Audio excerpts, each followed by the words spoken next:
Well, looks like the GOP is starting to crack. I'm seeing little fissures everywhere we turn. It started off slowly. It was a trickle. It was Marjorie Taylor Greene back in the summer, and more of her later in the fall, of course. But it was John Thune last month during the budget negotiations where he staunchly refused to bow to Trump's order to get rid of the filibuster. Remember that? He wouldn't do it. And that was a big one, I think. And then the elections came November 4th, where the Republicans were trounced, which corresponded perfectly with his plummeting in the opinion polls. Now, the thing about opinion polls, people can say, well, I don't believe them, or that's not going to relate to a real election. But when they saw the opinion polls plummeting right before the 1st of November, they started to plummet, and they've continued ever since, by the way. When they saw that, and then the election came on November 4th, where the Republicans were trounced, they said, "Uh-oh, whoa, these opinion polls are real. They're not they're not kidding around now because we did terribly, and the opinion polls indicated that we might do terribly." So I think all of that combined, now we have people, you're not going to believe who came out just recently and started criticizing the president. Now, of course, he doesn't come across as saying, I'm criticizing the president. He's not that blunt, but it's pretty blunt, and it's pretty surprising who this figure is. And I'm going to get to that in a minute, but look at this. This is the most recent opinion polls, the Real Clear Politics poll of polls, as they say. And this is from this week. The latest one was December 5th, just yesterday. And he is down a total of 11.2. He's 11.2% underwater. And that's good news for all of us who don't like him. His approval rating average is 42.9%. Now, look at this. Every single number here is in the red. And here's another surprising thing. Rasmussen reports this is the second time in a week that they've had him down by exactly 12%. Rasmussen used to never have him down. Literally, all the other polls could be in the red, and Rasmussen would be the one that would be in the black and say, he's up by 2. It was so infuriating. I mean, they were so stubborn about it. They almost just never went into the negative numbers. Now, here's another thing to look at. There are 13 polls here from the last couple of weeks, okay? And all but 3 of them have him have his top approval percentage under 45%. Only 3 are at 45, and none of them are over 45. So he doesn't go over 45% approval in any of these polls.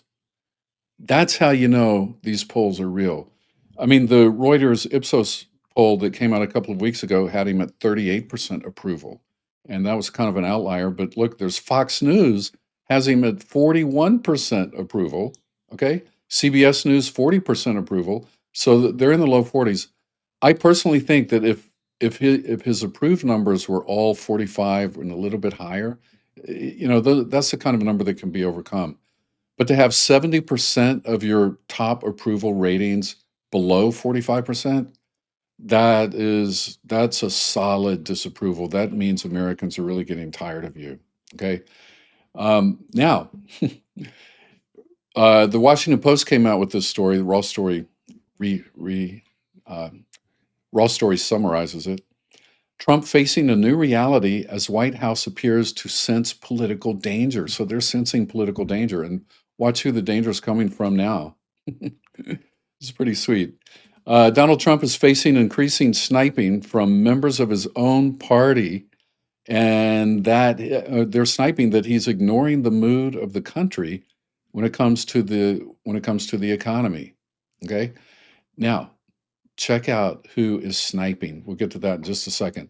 According to a report from the Washington Post, the president is now faced with a new reality that he can no longer convince even some of his most ardent supporters that his words are turning into deeds as prices rise, and he ridicules the idea of affordability.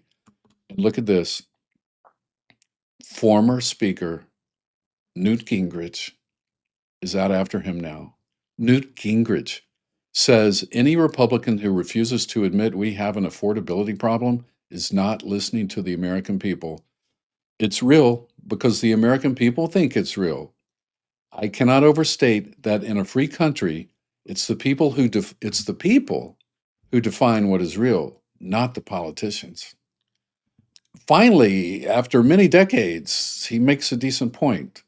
He has been one of the most hardcore and one of the most, in my mind, traitorous supporters of Trump because I know he knows better.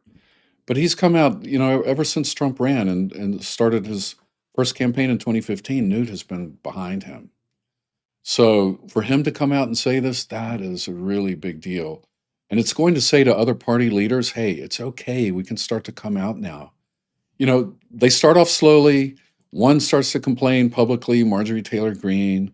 Then another disobeys a direct order from Trump, John Thune in the Senate. And work those muscles, work those rebellion muscles. Okay, work those spine muscles. Let's get some spine here and start standing up to this guy. But every time one comes out and says something like this, it gives permission to the others to do the same. And I think we're going to start seeing them do that pretty soon, hopefully. According to Brent Buchanan, CEO of Signal, a Republican polling firm, the difference between how Trump sees the reality on the ground and those who have failed to convince him of the dangers has resulted in a muddled message to disenchanted voters. Okay, they're not getting the message that he's working on the economy. The biggest piece of the message discipline, the biggest piece is message discipline and acknowledging how people feel, not telling them that things are affordable and you shouldn't be complaining. If your message is Venezuela one day, Ukraine the next, telling them things are affordable on another day, then telling them the Democrats made up affordability, voters then become concerned that you're not worried about what they're worried about. And that's a big part, I think, of what's behind all these negative numbers for him. Look, he comes out, he runs last year on affordability. He says nothing is affordable under Biden and he's going to fix it, right? Then he becomes president and things continue to go from bad to worse. Look, well, I shouldn't say bad. They weren't bad when Biden left office. They had gotten much better. Biden did a good job improving the economy. And so Trump comes in, though, and acts like it's 3 years earlier, like it's 2022, when things were truly bad, and says, "Oh, I'm going to fix it now." And then he starts with the tariffs thing, which is lunacy, stupidity. And he starts with the tariffs, and that can only make prices go up, and prices have continued to go up. So now he says, there's no affordability crisis. That's a Democratic hoax. A Democratic hoax. But people feel it in their pocketbook. Look, he tells us he's saying so many things. I think people are starting to wake up. I think his supporters, some of them are starting to wake up and see this finally. But look, he says crazy things all the time. You don't have to listen to the liberal media to understand that there's something not right with this guy. They always accuse us of being deranged, and they used to accuse me. Because I was a Republican all my life. And when I started pulling away from Trump in 2015, they said, "Oh, you're just listening to the liberal media." You don't need the liberal media to tell you that what he said was idiotic, because he says so many idiotic things that you can know just on at face value, that they're dumb or they're wrong or they're lies. For instance, he keeps saying he's going to bring drug prices down by 1,500%. 1,500%. Well, get a calculator out and figure out what that means. You know what that means? If you pay $50 a month for a drug and it goes down 1,500%, okay? MAGA people, listen up, listen carefully. I know a lot of you went to public schools and a lot of you apparently are from Rio Linda. So listen up. If you pay $50 a month for a drug and the price goes down by 1,500%, get this. When you go to the store to get that drug, guess what's going to happen? The store is going to pay you $700 to take the drug off their hands. Isn't that great? You pay $100 a month, you're going to get a $1,400 payment every time you go to pick up that drug.